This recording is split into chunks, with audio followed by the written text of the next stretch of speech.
How badly you want to learn. Most people don't have it. They want a job, they want job security, they want a paycheck, they want a 401k.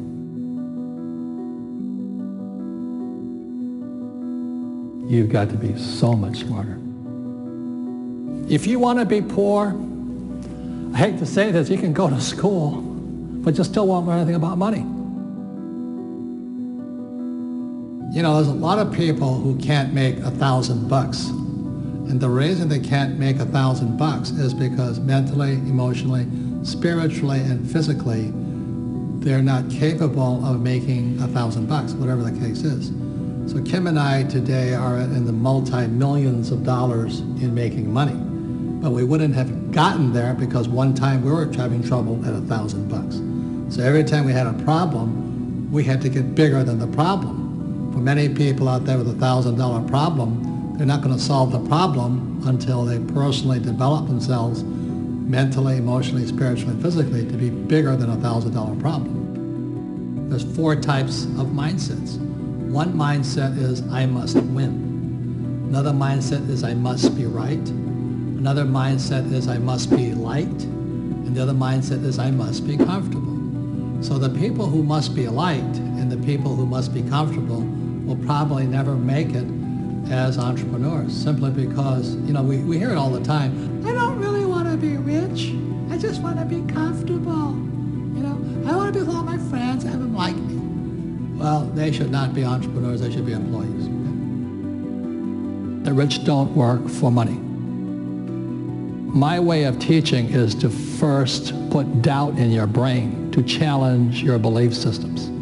And then maybe you can choose new beliefs or keep up with old beliefs. So when you think about working for money, what comes through your head? So if I could explain this to you for the rest of the millennial lessons, it's really going to be on this theme here. Because financial education is about not working for money. Like one of the first questions when I finally realized what my rich dad was saying, I said, well, when do I never need a paycheck again? So my goal wasn't, you know, go to the moon or, you know, cure cancer. My job was, when would I never need a paycheck again? Because as long as you need a paycheck, be it from an employer or like my poor dad, he was so afraid of losing his government pension. My poor dad was a PhD in education, but what does school teach you about money? Did you learn anything about money at school? Most people don't. So that's why I had my rich dad, who was my best friend's father, and he was teaching me what the rich teach me.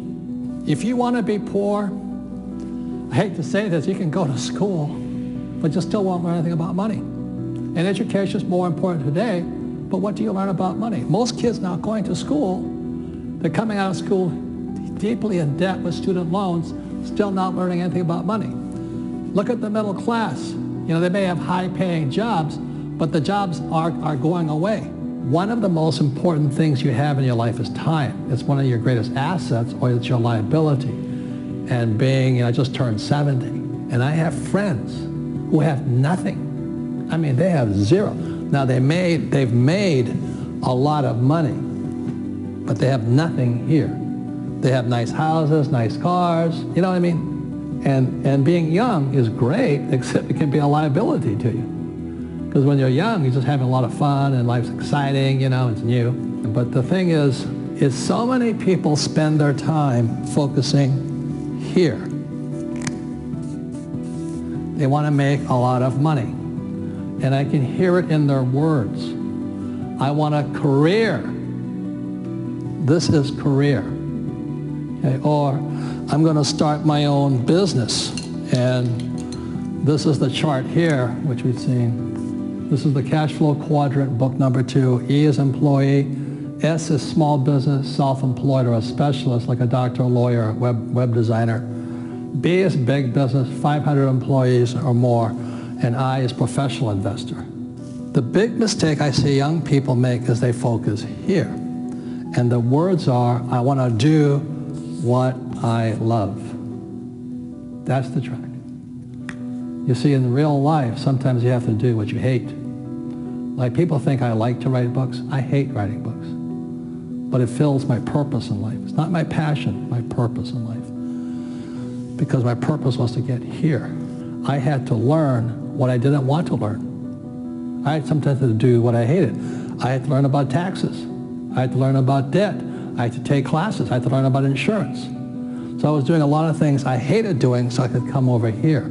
These guys never do this because they live their passion. I want my passion. So the big mistake for young people is I'm going to do what I love, which is fine over here. But what do you love the most? Well, I loved my freedom. And I know it sounds greedy, but I love making money. I'd rather have a lot of money than no money. I've been both. I've been broke, I've been in down, everything, but I'd rather have a lot of money. The big mistakes I see young people making is here. You know, they think about what they want to do, what they love. And what I'm saying to you, the millennials right now, invest in what you love. Most young people, or should I say, short-sighted people, they think this is it or this is it. But this is the one here. The reason I make more money is because it's not what I'm doing what I love. I do sometimes what I hate so I can have the assets that I love. I love having a business. So the business affords me the lifestyle I want. And then I invest in real estate. This is what I know. The higher the risk, the more education it takes. How badly you want to learn. Most people don't have it. They want a job, they want job security, they want a paycheck, they want a 401k.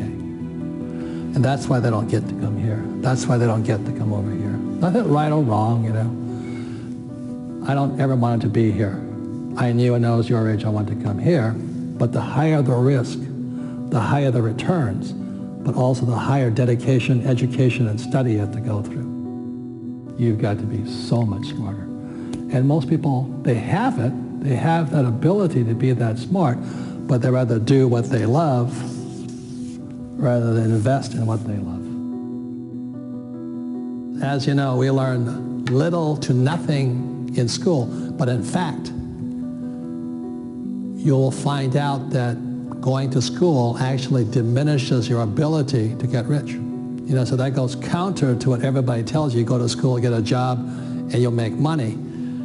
And that worked probably 1,000 years ago, not working today. The number one reason to be an entrepreneur is not about money.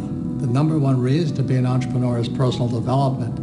You know, to develop yourself to be, as the Army says, to be all you can be. So the lesson to young people is don't take a job for the money, take a job for what you're learning. When you look at a job, you look at what can I learn more than how much can I make. And I think that's the biggest challenge. And if you look for a job where you can learn a lot, the harder the job, the better it is. You know, I have bad luck too. I've had financial crashes. I've had people stab me in the back, but they're all good because I grow from it. That's spirituality. You know, people who are afraid of making mistakes, like they teach in school, they don't ever grow because spirituality is there's good and there's bad, there's right and there's wrong, there's up and there's down. Most people only want to be right. They only want to be positive.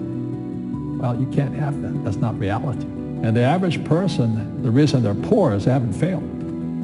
You know, they play it so safe. They haven't made any mistakes like they taught in school.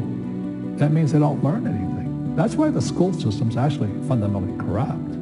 It's anti-education. You know, I go into business like a rugby team. You know, boom, boom. And we kick butt. But the average guy is standing there, oh, I'm an A student. I'm going to do this all on myself. And a bunch of rugby players run you over. And you go, well, they're not playing fair. Yeah, well, you're playing stupid. You should have a team. You should have accountants, attorneys, and bankers and all that stuff. But that's not the game I want to play. I said, then don't play the game.